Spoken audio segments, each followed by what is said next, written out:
திரு அறிவியல்குமார் அவர்களே, தலைவர் அவர்களுடன் வருகை தந்திருக்கின்ற தமிழ் ஆசிரியர் திரு ரகுசாமி அவர்களே, பள்ளியின் மீது எப்பொழுதுமே அக்கறை கொண்டு எல்லா விதமான உதவிகளும் செய்து கொண்டிருக்கின்ற சமூக செயற்பாட்டாளர் மதிப்பிற்குரிய திரு ராஜ்குமார் அவர்களே, ஆசிரியர் சான்றோர்களே, சத்துணவு அமைப்பாளர்களே, சமையலர் அவர்களே, ஆய்வக உதவியாளர்களே, இளநிலை உதவியாளர்களே, பள்ளியினுடைய தூய்மை பணியாளர்களே, மாணவ செல்வங்களே, உங்கள் அனைவருக்கும் இந்த நேரத்தில் என்னுடைய காலை வணக்கத்தினையும் 78வது சுதந்திர தின வாழ்த்துக்களையும் தெரிவித்துக் கொள்கிறேன்.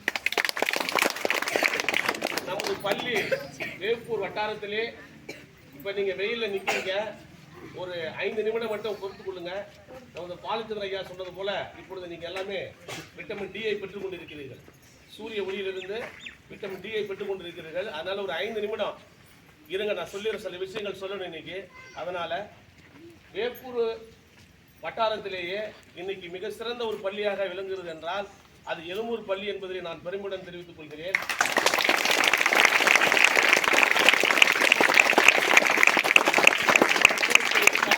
இந்த பள்ளியுடைய தலைமை ஆசிரியர், இங்கே பணியாற்றுகின்ற ஆசிரியர் பெருமக்கள் மட்டுமல்ல, இந்த ஊரை சார்ந்தவர்கள், இந்த பள்ளியின் மீது அக்கறை கொண்ட பெரியவர்களுடைய அத்தனை பேருடைய உதவியின் அடிப்படையிலே இன்றைக்கு இந்த பள்ளிக்கூடம் மிக சிறந்த ஒரு பள்ளிக்கூடமாக இருக்கிறது.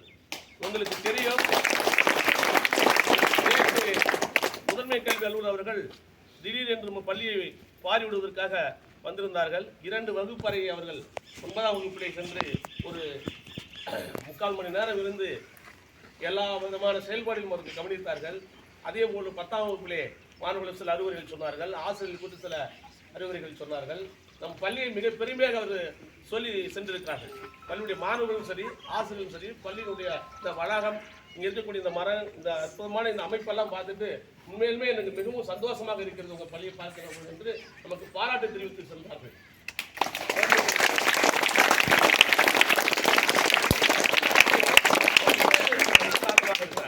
உதாரணம் சொல்லணும்னு கேட்டீங்கன்னா, நம்ம பள்ளியில படிக்கிற 6ஆம் வகுப்புல ஒரு பையன் பர்வீன், அப்புறம் இன்னொரு பையன் பேரு நவீன். இந்த பையனுடைய பெற்றோர் ஆசிரியர், அவருடைய அப்பா வந்து கோவிந்தராஜ். திரு கோவிந்தராஜ் அவர்கள் பார்த்தீங்கன்னா நம்முடைய தலைமாசுடைய கோரிக்கையை ஏற்றுக்கொண்டு பாருங்க, இந்த ஒவ்வொரு மரத்துகளிலும் இந்த ரிங்ஸ் பாருங்க, இப்போ பார்க்கும்போது அழகா இருக்கு, பார்க்கும்போது எவ்வளவு அழகா இருக்கு. அதுல வந்து நம்ம ரோஸ்லாம் வச்சிருக்காரு வந்து நம்முடைய சமூக அறிவியல் ஆசிரியர் அவர்கள். அவர் இதை கொடுத்து நம்ம பள்ளிக்கு வந்து கொடுத்து உதவி செய்திருக்கிறார்கள். அதே போன்று பார்த்தீங்கன்னா திரு சோலை அரசன் அவர்கள், அவர் வந்து இந்த தண்ணீர், இங்கே கவனிக்கலாம், தண்ணீர் பிரச்சனை மிகப்பெரிய பிரச்சனை. இந்த ஜூன் மாதம் பார்த்தீங்கன்னா அந்த போரில் தண்ணி வரல, தண்ணி வராமல் நீங்கள் ரொம்ப கஷ்டப்பட்டீங்க. கைகளும் கூட தண்ணி இல்லை, குடிக்க தண்ணி இல்லை. இப்போ பக்கத்தில் இருந்து சார் கூட நம்ம சமூக ஆசிரியர் என்ன பண்ணாரு, அப்படியே கார் எடுத்துகிட்டு போய் அந்த பக்கம் எங்கேயோ போயிட்டு வந்து இந்த இதெல்லாம் தண்ணி, கேனில் தண்ணி பிடிச்சி வந்து கொடுத்தாரு உங்களுக்கு எல்லாமே. அப்போ நம்ம தலைமையார் என்ன பண்ணாரு, ஊரில் போயிட்டு ஒரு கோரிக்கை வச்சாரு.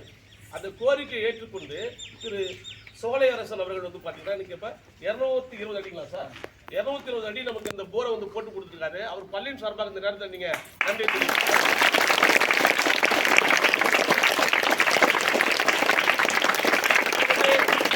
ஆழ்துளை கிணற்றிலே தண்ணீர் வரவில்லை. நாங்கள் ஆரம்பத்தில் வருத்தமாக இருந்தது, இப்போ பார்த்தா தண்ணீர் மேலே வந்து ததிமு நின்றுட்டு இருக்கு.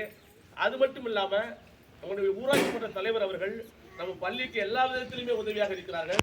அவர்கள் ஒரு உறுதிமொழி கொடுத்திருக்கிறார், இந்த 200 அடி இந்த ஆழ்துளை கிணறு 150 அடி நான் வந்து பைப்பை நான் ஏற்பாடு செய்து கொடுக்கிறேன் என்று அவர்கள் நமக்கு உறுதியளித்திருக்கிறார்.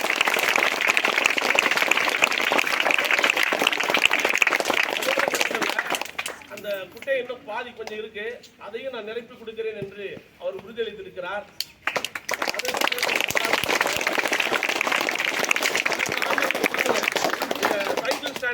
சைக்கிள் நிறுத்தமோ இல்லையோ, நமக்கு எவ்வளவு இன்னைக்கு பயனுள்ளதாக இருக்கிறது.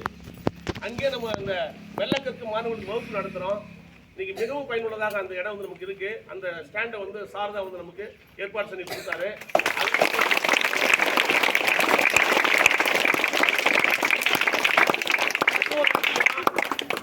இது மிக முக்கியமானது.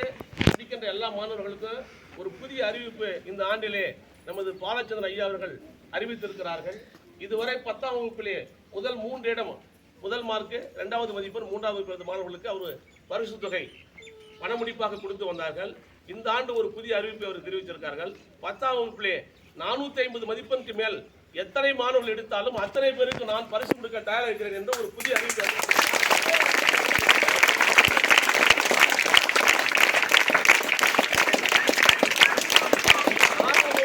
மாணவர்கள் மனதில் உறுதி எடுத்துக்கணும். நான் 10ஆம் வகுப்பு வருகின்ற பொழுது நிச்சயமாக பாலச்சந்திரன் ஐயா அவர்கள் கையிலே நான் பரிசு தொகை பெற வேண்டும், 450 மதிப்பெண்க்கு மேல் எடுக்க வேண்டும் என்ற உறுதியை 6ஆம் வகுப்பு படிக்கிற மாணவர்கள் இப்போ நீங்கள் எடுத்துக்கணும். ஒவ்வொரு மாணவனும் 6, 7, 8, 9, 10 எல்லாமே இந்த உறுதியை எடுத்துக்கங்க. 450 மதிப்பெண் எடுத்தீங்கன்னா இந்த பரிசு தொகை மட்டுமல்ல, உங்கள் வாழ்க்கையில் மிக உயர்ந்த இடத்துக்கு நீங்கள் போய் சேருவீங்க. அதனால் அதை மனசில் வச்சுங்க. ரெண்டாவது, எந்த ஆண்டும் இல்லாத சிறப்பு இந்த வருஷம். நாங்கள் நான் நம்முடைய ஆங்கில ஆசிரியர் திரு சக்திவேல் அவர்கள் நாங்கள் சேர்ந்து என்ன பண்ணுவோம், விளையாட்டுக்கு மாணவர்களை அழைச்சி போவோம். ஏதோ 1-2 பரிசு வாய்ப்பு அடித்தா நான் வாங்கிட்டு வந்து கொடுத்துருப்போம். ஆனால் நமக்கு நம்ம பள்ளிக்கு விளையாட்டு ஆசிரியராக வந்த பிறகு சார் அவர்கள் மிக முயற்சி எடுத்து உங்களை அற்புதமாக உங்களை ட்ரெயின் அப் பண்ணுறாங்க. அதை பார்க்கும்போது உண்மையிலே மகிழ்ச்சியாக இருக்குது. இன்னைக்கு எத்தனை மாணவர்கள் போயிட்டு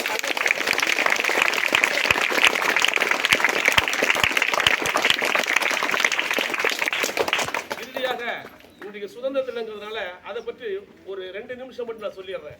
இன்னைக்கு 78வது சுதந்திர தினம், ரைட்டா? 78வது. ஆங்கிலேயர்கள் நாட்டை ஆண்டார்கள், 200 ஆண்டுகளுக்கு மேல் இங்கே இருந்தார்கள். அவர்கள் வந்த பிறகுதான் பள்ளிக்கூடம் இங்கே உருவானது. அவர்கள் வந்த பிறகுதான் ரயில் பாதை உருவானது, ரயில் ஓடியது, வசதிகள் செய்து கொடுத்தார்கள். எல்லா வசதியும் ஆங்கிலேயர்கள் இந்த காலகட்டத்தில் உருவாக்கி கொடுத்தார்கள். ஆனாலும் கூட நாம் ஏன் அந்த ஆங்கிலேயர்களை விரட்ட வேண்டும்? அவர் எல்லா வசதியும் செய்து கொடுத்தாலும் நம்மை அவர்கள் அடிமையாக நடத்தினால்தான் நம்ம வெள்ளைக்காரர்களை வெளியேற்றுங்கிறது பல்வேறு தலைவர்கள் போராடுறார்கள். அதில் எந்த மாற்று கருத்தும் இல்லை.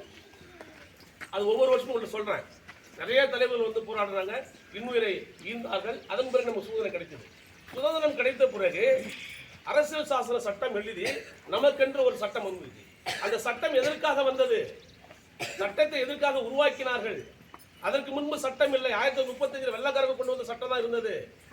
ஆனால் 50க்கு பிறகு அந்த சட்டம் தான் இன்றைக்கு நம்ம எல்லோரையும் மனிதர்களாக மாற்றியிருக்கிறது. சட்டம் எதற்காக உருவாக்கப்பட்டது என்றால், விளிம்பு நிலையில் இருக்கிறவர்கள் கூட அவர்கள் அதிகாரத்தை பெற வேண்டும் என்பதற்காக வேண்டியதான். அதிகாரம் மிக முக்கியமானது. நான் இன்னைக்கு ஒரு ஆசிரியராக இருக்கேன்னா அது எனக்கு ஒரு அதிகாரம். சார் ஊராட்சி மன்ற தலைவராக இருக்காருன்னா அது ஒரு அதிகாரம். சார் தலைமை ஆசிரியர் அது ஒரு அதிகாரம். ஆக அனைத்து மக்களும் அதிகாரத்தை பெறுவது என்பதுதான் நம்ம அரசியல் சாசன சட்டத்தினுடைய மிக முக்கியமான அம்சம். அதை நாம் எல்லோரும் பெற்றிருக்கிறோமா அந்த அதிகாரத்தை என்றால் 78 ஆண்டுகள் ஆகிவிட்டு இன்னும் எல்லோரும் அந்த அதிகாரத்தை பெறவில்லை. இந்தியாவில் வாழுகின்ற அனைத்து தர மக்களும் அந்த அதிகாரத்தை பெற வேண்டும். அதிகாரத்தை பெற வேண்டும் என்றால் இங்கு இருக்கின்ற அனைத்து பாகுபாடுகளும் நீங்க வேண்டும். நிறைய பாகுபாடு இருக்கு. There is so many discrimination in India. Religious discrimination, caste discrimination, linguistic discrimination, gender discrimination, territorial based discrimination, economical based discrimination. So many discrimination there in India. இந்த பாகுபாடுகளை எப்பொழுது நீங்குகின்றதோ அப்பொழுது எல்லோரும் அதிகாரத்தை பெறுவோம். நம்முடைய அரசியல் சாசன சட்டத்தில் நல்லா கவனிக்கணும். அரசியல் சாசன சட்டத்தில் முகப்புரை சொல்லி பிரியாம்பல்ல 3 வலிமை மிக்க வார்த்தைகள் இருக்கிறது. ஒன்று சுதந்திரம், சமத்துவம், சகோதரத்துவம்.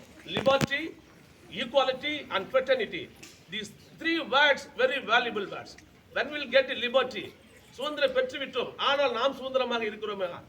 ஒவ்வொரு மனிதனும் எப்பொழுது நான் சுதந்திரமாக இருக்கிறேன் என்று உணர்கின்றானோ அப்பொழுதுதான் நாம் உண்மையான சுதந்திரத்தை பெற்றோம் என்று பொருள். அப்ப எப்ப அந்த உண்மையான சுதந்திரம் பெற முடியும்? எப்ப பெற முடியும்? இந்த பாகுபாடுகள்லாம் நீங்குகின்ற பொழுதுதான் ஒவ்வொருத்தரும் அந்த சுதந்திரம் பெற முடியும். சமத்துவம் வேணும். இங்க மேலே கீழங்கிறது இங்கவே கிடையாது. எந்த பேச வந்தாலும் சரி அனைவரும் சமம் என்று. படித்தவர் படிக்காதவர் இன்னும் எல்லோரும் சமம். இப்ப படிச்ச மட்டும் அறிவாளி, ஆடுமடி மேய்க்கிறவங்க அறிவாளி இல்லையா, அவங்களும் அறிவில்லையா அப்படி சொல்ல முடியாது. படித்தவர்களுக்கு படிப்பறிவு என்றால் படிக்காதவர்களுக்கு பட்டறிவு. So all are equal. இந்த மென்டாலிட்டியை நீங்க மனசுக்குள்ள ஏற்று அந்த சூழத்தை நான் உங்களுக்கு சொல்லக்கூடிய ஒரே கருத்து என்ன, நம்ம அனைவரும் சமம். எதிர்கால இந்தியா ஒரு வல்லமை மிக்க நாடாக இருக்க வேண்டும் என்று சொன்னால் இந்த பாகுபாடுகள் நீங்கிய ஒரு நாடாக நம்ம அனைவரும் அதிகாரத்தை, அதே நேரத்தில் அதிகாரம் வந்துட்டா அந்த அதிகாரத்தை நாம் என்ன பண்ணக்கூடாது, தவறாகவும் பயன்படுத்தக்கூடாது. அதிகாரம் இருக்கு என்று நம்ம கீழே சொல்லி அவங்க நினைச்சக்கூடாது, தன் அதிகாரத்தை காட்டக்கூடாது. அதிகாரம் பெற வேண்டும், ஆனால் அந்த அதிகாரத்தை சரியான வழியிலே நீங்கள் பயன்படுத்த வேண்டும். எனவே ஒரு வலிமைமிக்க நாட்டை உருவாக்குவதற்கு ஒரு மிக சிறந்த குடிமகனாக நீங்கள் உயர வேண்டும் என்ற நேரத்தில் சொல்லி மீண்டும் ஒரு முறை என்னுடைய வாழ்த்துக்களை சொல்லி விடைபெறுகிறேன். நன்றி.